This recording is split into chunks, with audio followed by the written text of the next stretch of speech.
Virtualization creates the instance of all the resources and the software. This on-demand computing increases end user availability. Resources are allocated and deallocated as the requirement is emerged. Your processor capacity will be incremented or increased by getting a service from the cloud.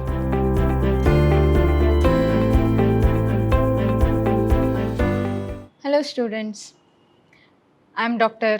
Soumya Shri from Department of Computer Science, Vidyashram College. Welcome to the Cloud Computing and Big Data Analytics session. With the last session, I initiated with the Unit 2nd, where Unit 2nd concentrates on cloud solutions, how does cloud service will be provided to the client like on demand or dynamic service, whether it is going to provide, how does it is going to provide, and what are the benefits of cloud service on demand. Some of the concepts have been discussed in the last session, isn't it? Let's have an advanced concept. Let's move on to the next concept in cloud computing, that is all about computing on demand, or you can say cloud computing on demand. What is the meaning of this cloud computing or computing on demand? There will be certain services, if you get subscribed to it, it will be provided automatically. If you get the membership of some cloud, if you get subscription of some cloud, some of the services will be provided to you. A subscription fee will be applied to that service, and some services will be given as a promotion or maybe as supporting to the main service. So, some of the services. Another type of service we have is giving service based on the demand. Who are going to give this cloud on demand is who are not the regular service providers. These service providers, cloud service providers, are not regular service provider, rather they provide the service based on the demand by the customers or the clients. Based on their demand, their necessity, their requirement, cloud service will be provided to them. So that is why it is called as the computing on demand. Okay, let's have a look at what is this computing on demand. Okay, so this computing on demand or on demand computing is the necessity of today's technology oriented world. You cannot say that everything will be given by only one cloud, because applications have become vast, necessity has become vast, demand also has become vast. So you cannot express or you cannot expect any cloud provider to provide all the services that you are in need of. Okay, if you have 100 clients, there may be 1000 types of demands by 100 customers. That means a single cloud provider cannot fulfill all these requirements. Then what is the solution? Some requirements or some services may not be able to provide that particular service.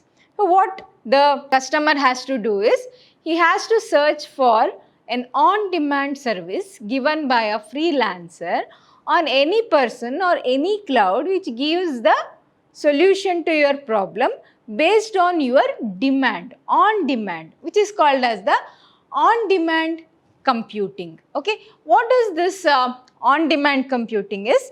Providing a computing service based on the demand of the customer or based on particular application of the customer. Like we will be having service centers of the mobiles, or every product today have a service center, is it not? What is the task of service center is doing is, service center will provide you the solutions, general solutions for the general problems that may arise in that product. Okay, if you have purchased a mobile or if you have purchased something in a shop, what is the customer care center will do, or you have taken a network say Airtel or anything, what is the customer care center of Airtel will do is, it will try to solve your general problems, may not be all the problems. If the problem, even after contacting to customer service, customer center, if it is not get solved, what will you do? Are you going to leave it there? No, what you will do? You will go to Google or you will go to some search engine and you will type the problem of yours, and there will be certain pages which will be displayed as a solution for you. There are some portals which help in solving technical troubleshooting or which involves in technical troubleshooting. Suppose if there is any problem in a code development, then it will be posted to that general portal based on your problem, and you have to submit your problem to that portal. What does the portal will do is, it will invite all the participants in the portal to find a solution to your problem. Okay, so what does the participants will do? If some of the participants, if any one of the participant in that portal, if he or she knows the answer, what they'll do, they'll post their answer to the portal.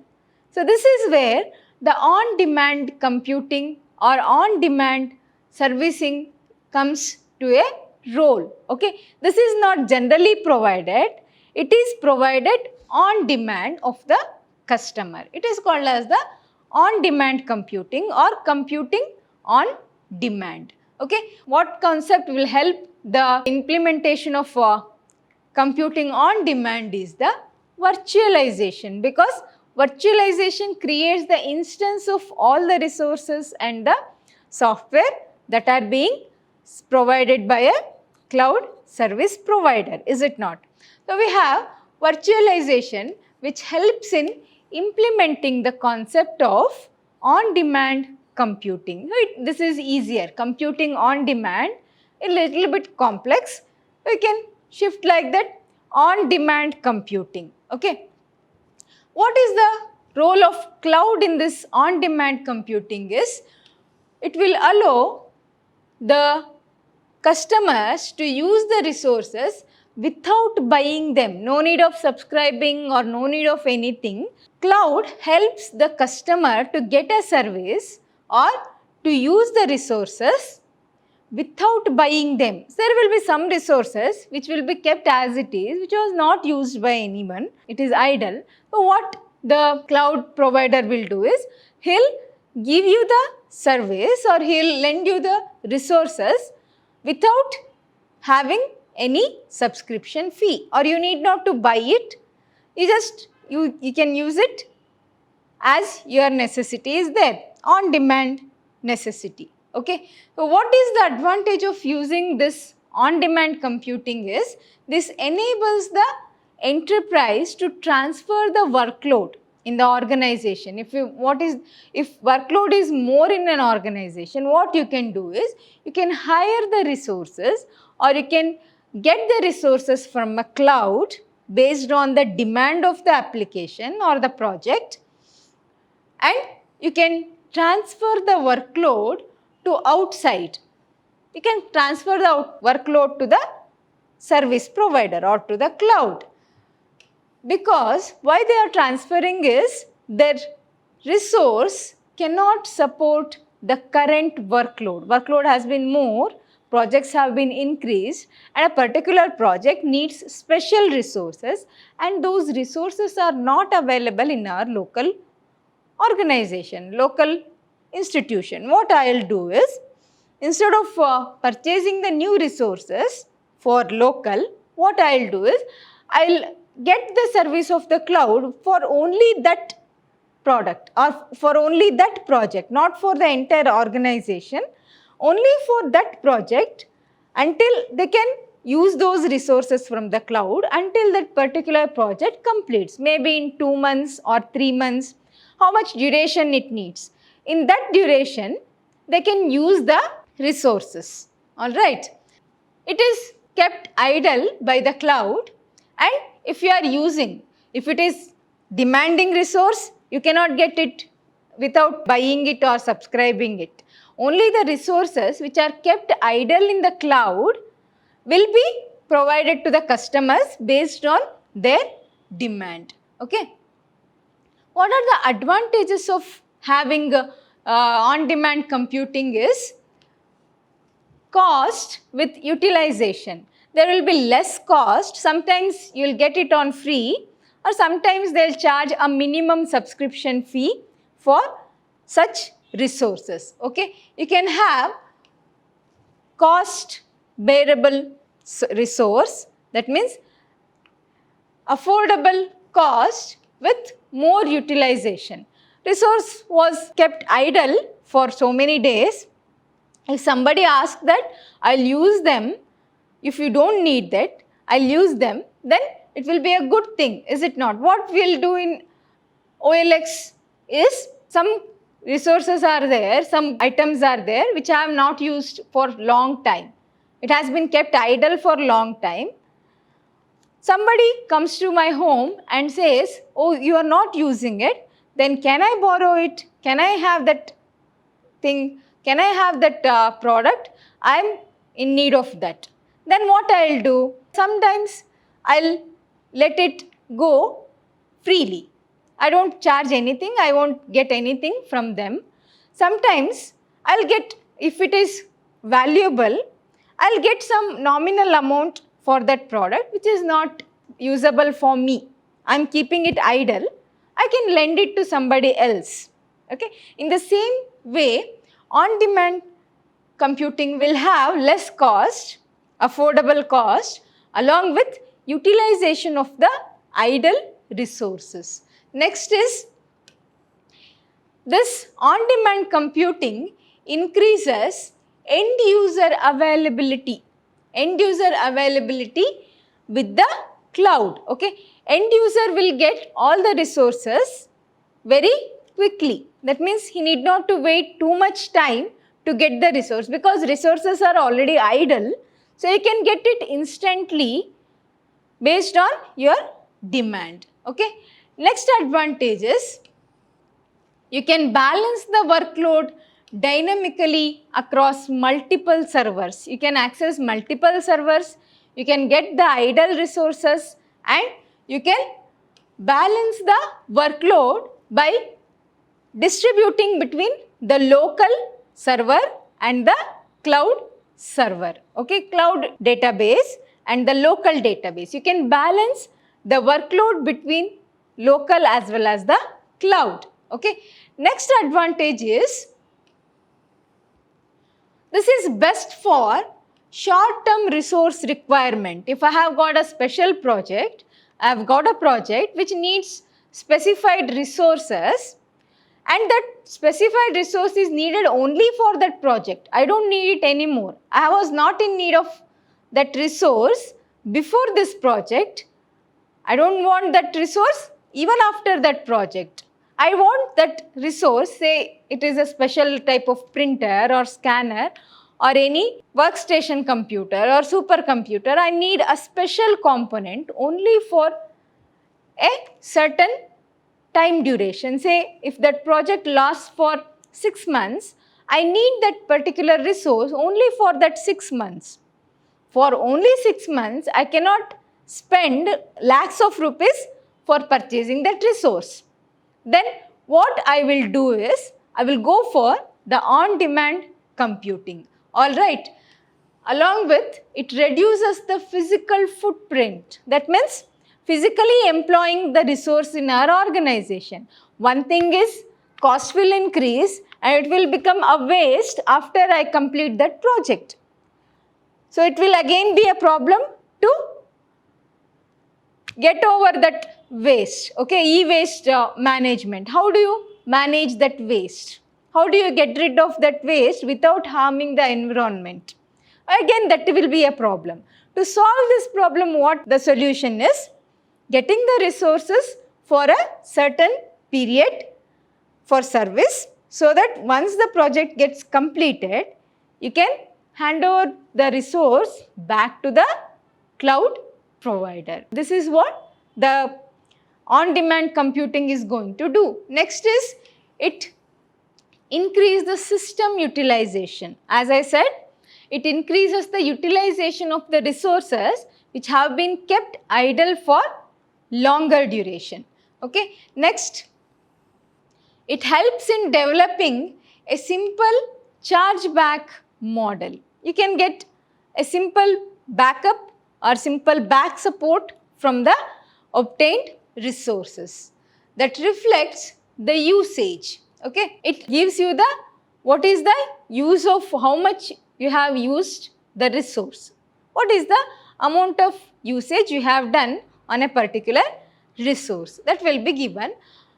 The last advantage is double the workload deliver. You can increase the workload of the organization without investing anything in the resource. Okay, you haven't spent a penny to get a resource, but you have doubled the workload or you have increased the workload without investing anything in the infrastructure. That is where the on-demand computing has more advantages in the cloud environment. But this will not work all the time, which is on demand computing is most useful when you are in most need of a resource. You cannot just go to a resource without purchasing. Even if you need a workload computer, workload memory, you have plenty of projects that need this workload computer. Instead of paying subscription fee to the cloud, in such a case, you can make the purchase of the computer so that it will save the subscription fee which will be paid to the cloud, is it not? So you have to decide how much necessity of the resource is there to get a project done. Okay, these are some of the advantages that can be listed out in case of on-demand computing.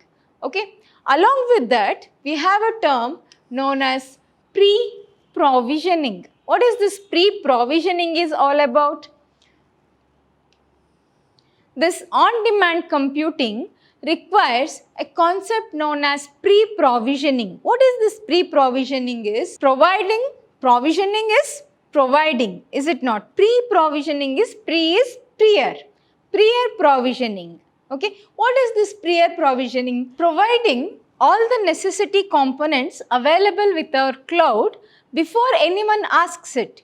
Keeping the ready all the resources, list of all the resources like in a cloud stack. Okay, providing all the services in a menu so that the customer, if he is in a hurry, he need not to search for all the clouds to get a particular service, which is called as the pre-provisioning. On-demand computing will be short of time each and every time because project has been started already. It has to run. You need a resources in emergency. So what I have to do is, I have to in hurry search for all the services provided by all the kinds of cloud providers. If they have a method of listing out all the resources available for on-demand computing, it will be easier for the customer to search for a service or a resource, is it not? So pre-provisioning helps the enterprise or the organization to meet the requirement of dynamic data center. Okay, what does the dynamic data center will do? The organization has started the project and they need a special patch for their software or for their currently present resource. They need a patch or they need a supporting file. They can't spend much time for searching a supporting file. So what they'll do, they'll look at the cloud stack and learn what are the on-demand services available with a cloud provider. If they get a better offer, less cost and a required resource, they can immediately take on to that resource and they can engage that resource in the project development. So pre-provisioning helps not only the customer, it helps even the cloud provider to get the customer attention for the resources available for on-demand. Okay. This pre-provisioning feature in on-demand computing reduces the time. Whose time? It reduces the time of which person? It reduces the time of the enterprise or the organization which take the time to commission the servers. It has to search on arrival of a new workload. What does the person will do is, he'll sit idle because I don't know what are the resources I need or what are the resources a project may need. So I'll keep on waiting until the workload has been collected and workload has been generated. Once the workload has been generated and resources are listed out, I get to know that I don't have these many resources. I don't have 4 to 5 resources available with my local server.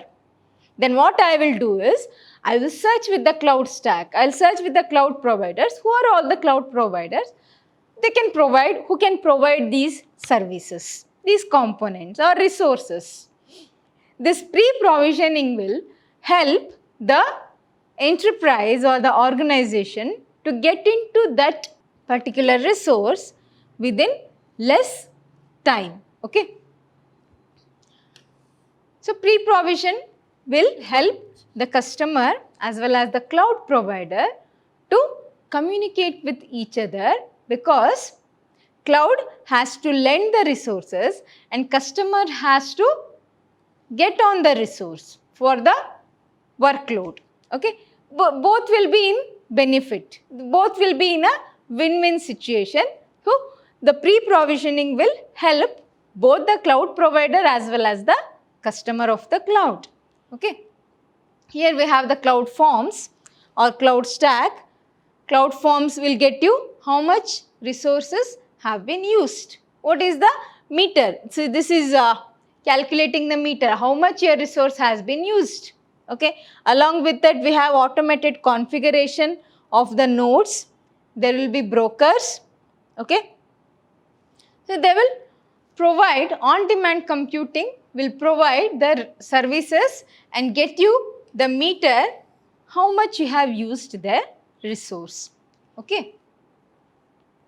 So what are the resources available is on-demand CPU. You can get on-demand CPU, on-demand memory and on-demand virtual machine resource. You can get most commonly what are the on-demand resources available are CPU, memory as well as the virtual machine. Okay. So here in a dynamic environment, you have to get the demands of CPU, memory and virtual machine. Most of the time, what are the resources you need here is either the CPU or a memory, extra memory and either a virtual machine. Okay, either a developing environment or APIs you need to develop or to balance the workload, new workload. Okay.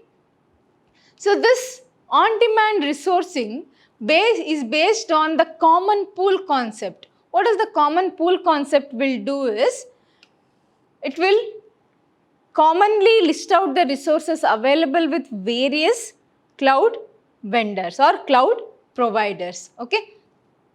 Resources are allocated and deallocated as the requirement is emerged. As soon as the clients get a new resource or he gets new workload, he will put his demand on the server of the cloud, and if the resources are available, cloud will allocate the resource.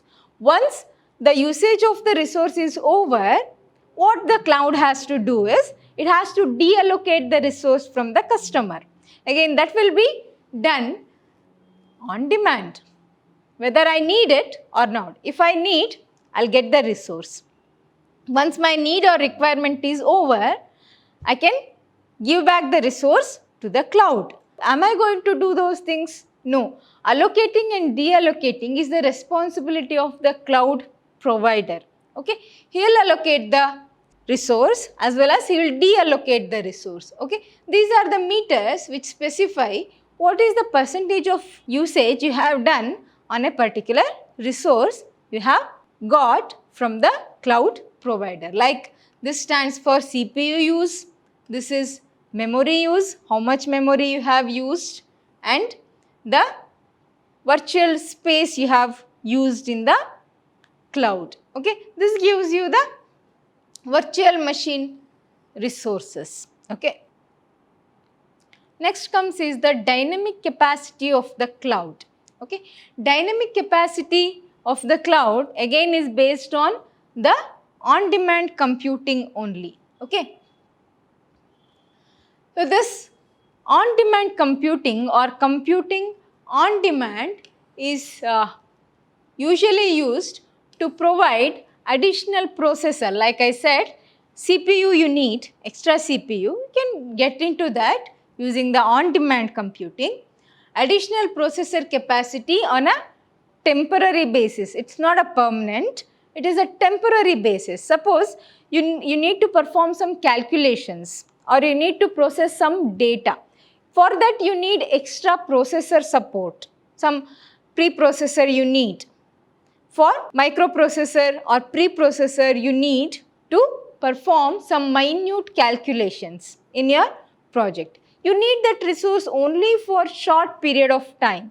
Instead of purchasing that preprocessor, what you can do is, we can get the preprocessor or the processor from the cloud as a on-demand computing, and within the shared processor pool, there will be shared processor pool which allocates you certain processing capacity to your workload so that you can work with the extra processor you have got based on demand.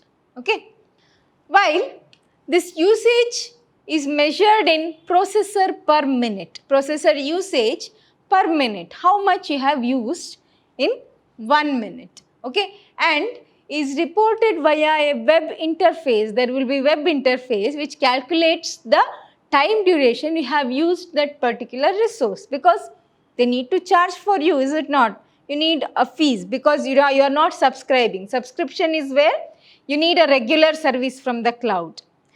But whereas in on-demand computing, you are not going to get it on subscription fee. Instead, you are paying as per you use, as how much time you have used. Based on that time, you will be charged by the cloud provider. Okay.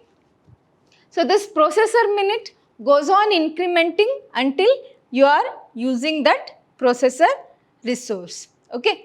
This will be reported via a web interface or collection of reports by the cloud vendor engineer. There will be cloud vendor engineer who collects the usage report from the customers with a particular time gap. Okay. They will collect the usage, meter of usage, how much you have used, to get the charge to be given to you, how much charge must be done on you based on how much you have used. Okay. This is where dynamic capacity changes. Capacity is all about processor, either processor or memory. Okay. You will get dynamic capacity on your processor. Your processor capacity will be incremented or increased by getting a service from the cloud. Okay. What are the platform characteristics of the cloud based on-demand computing are, there are low-end servers, low capacity servers.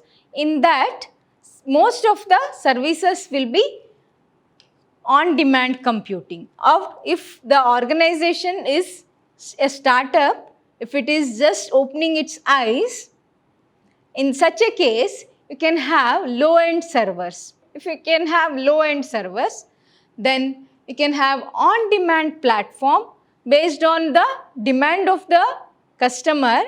The platform will be provided and dynamic capacity platform can be given. Dynamic capacity platform is, you can have varying capacity. Okay. What are the characteristics of on-demand computing is, they can manage with low-end servers. That means servers will not be allocated or dedicated to only certain customers. It will be available to everyone, because if you have 3 persons, say P1, P2, P3, P4, you have 4 persons.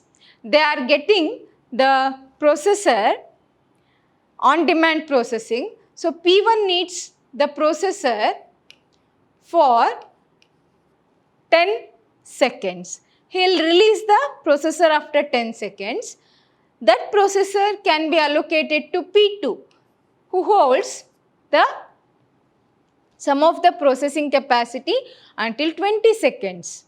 Next, P3 may need the processor only for 5 seconds, and P4 may need the processor time for 40 seconds. You can manage the low-end capacity of servers to allocate the processor and the memory to all the customers, because customers do not need those resources for longer time. They'll need for certain time period, less time period, so that they'll release the resource once their workload has been done. So you can allocate the resource to somebody else once it gets released or deallocated from a customer, is it not? So with low capacity servers only, you can manage all the on-demand computing by different customers. Okay. Along with that, you can have on-demand platforms. You will usually know what are the general on-demand platforms the customers are in need, and you can have a dynamic capacity memory for changing the memory capacity needed for the customer. Okay. Next we have another concept known as cloud sourcing. What is this cloud sourcing is? This is the end-to-end solution. So cloud sourcing is an end-to-end solution using cloud technology for public cloud. Okay. For public cloud infrastructure and the platform.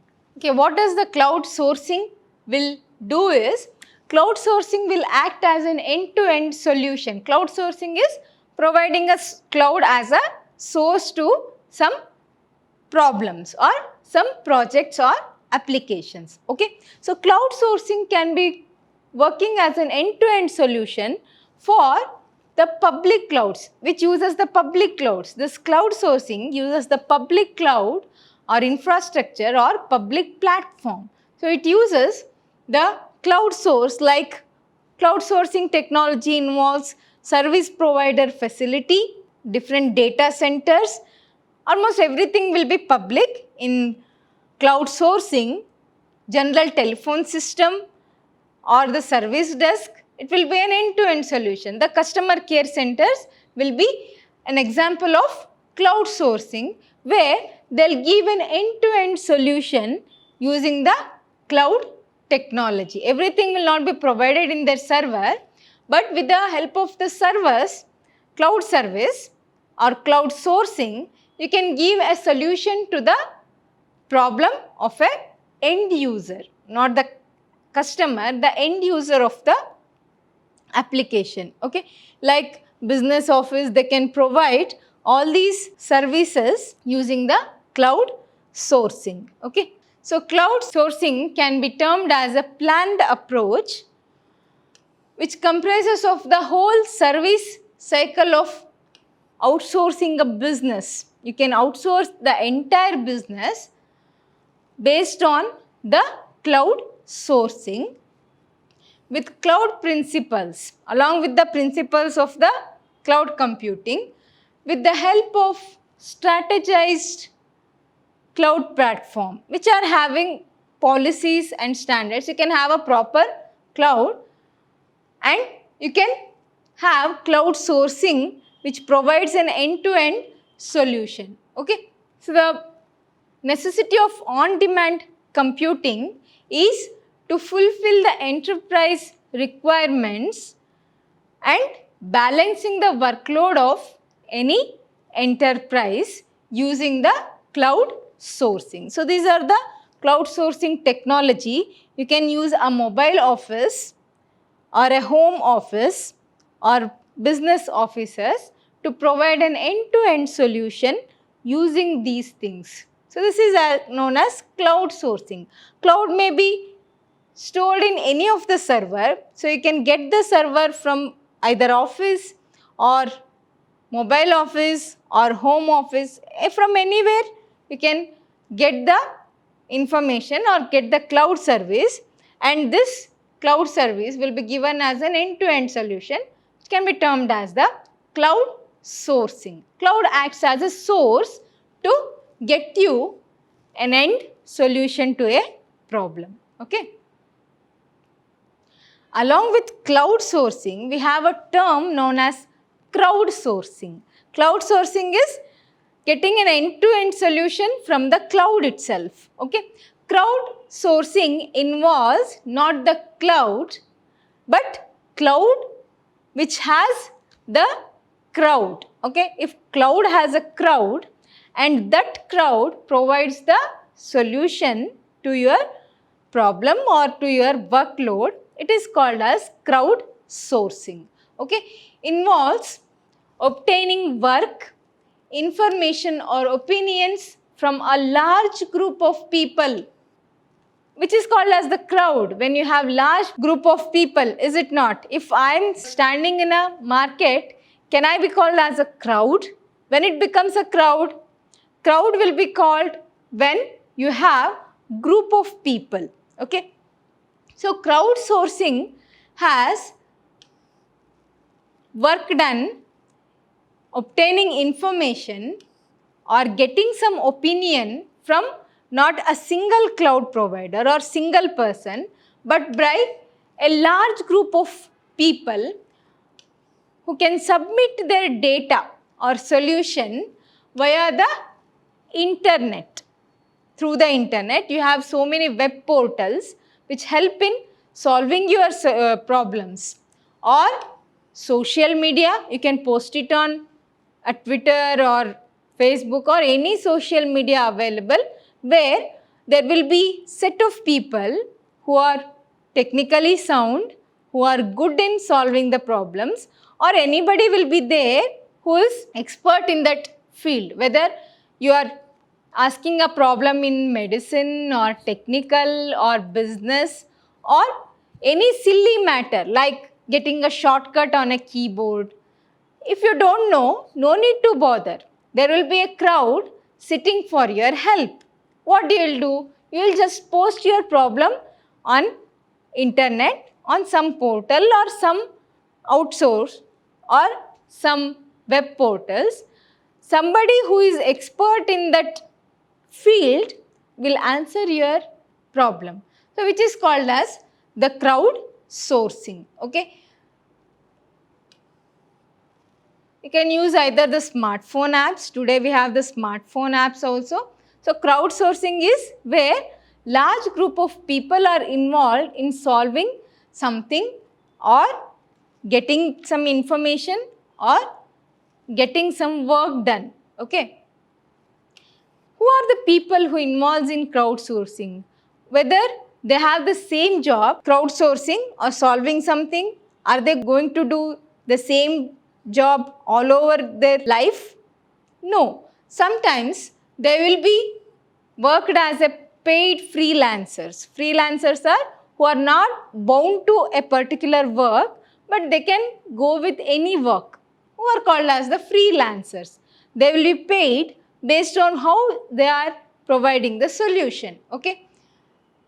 Paid freelancers, while others perform small tasks on a voluntary basis. There will be services provided by the people who are tech savvy. Suppose I have a problem in C.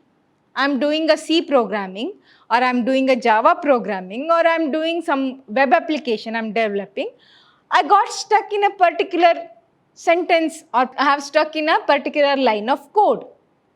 I am not getting solved. How much I have tried? I have tried all my logic. I have tried all the type of looping, if statements, controlling statements, everything I have put. I have tried all the kinds of logic I know. But even then, I am not getting solved. The problem is still there. Still, error is showing in the same line of code. Then what I can do? Nobody is there to help me. I'm all alone. So I have parents, but the parents cannot help me in that. What I can do? Is there any solution for that? Yes, you have the solution, having this crowd sourcing where you can get the help of a paid freelancers. In that case, to get a solution, you have to pay something to them. Apart from that, there will be some persons who work as volunteers in solving the solutions or giving solutions to the people. What you will do is, you will get that line of code and you paste it in a web portal or some search engine. It will go to that web portal. In that web portal, you will submit your problem. That portal will have all the people from various fields. May not be one technical field. There will be people who are from all the arena, like maybe doctors, engineers, teachers, students, housewives. You may have anyone connected through that web portal. There may be a tech-savvy student or tech-savvy developer or tech-savvy engineer who will look your problem and he'll give the solution to you. He is working as a volunteer, so he'll need not to pay anything to him, but you'll get the solution from that person, from the crowd of people, which is called as the crowd sourcing. So how you can make the crowd sourcing work to solve your problem is, suppose if you are an entrepreneur with an organization or enterprise, what your company will have is, company has a problem. Next step is, company broadcasts the problem online. It will submit their problem online, company. The online crowd submit the solutions. They'll help in getting the solution to the problem. The crowd and the company gets the solution jointly. Sometimes if it is not possible from a crowd alone, the company as well as the crowd will combine to get a solution jointly. Company rewards winning solvers who solves the problem will get a reward, and both company and the community or the crowd will be in a win-win situation. Okay, this is how a crowdsourcing will help you to solve a certain problems. Okay, may not be all the problems, certain problems can be solved by the help of crowdsourcing. Okay, so these are the various portals that can help you to perform crowdsourcing. So you have a portal known as crowdsourcing.org, which will help you in solving the problems in a company. Okay, like collective creativity, collective knowledge, open innovation. The portals have been grouped under different category like crowdfunding. Okay, they'll help in financial contributions from online investors. Then tools, they'll provide you different tools like crowd engineering, Scrabble. So we have tools, application platforms will be provided, cloud labor, there will be virtual labor pool